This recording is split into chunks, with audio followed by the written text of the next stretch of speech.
For the repair of the Korval E&P-01 controller, the following procedures were necessary: replacement of various electronic components and general cleanup of the unit.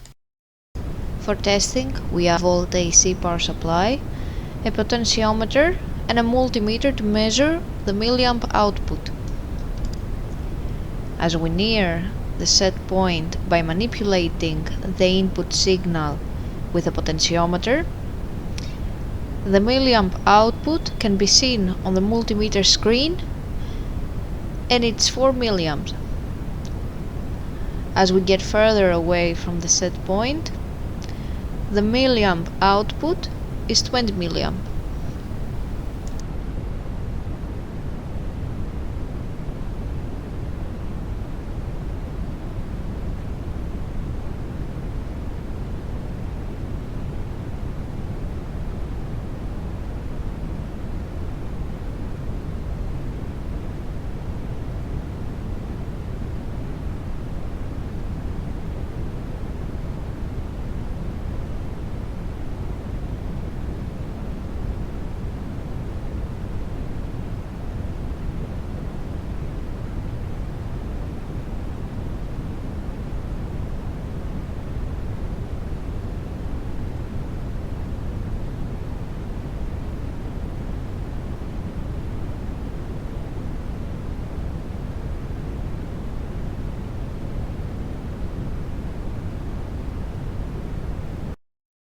It is now clear that the controller is working successfully and is ready to be delivered to the customer.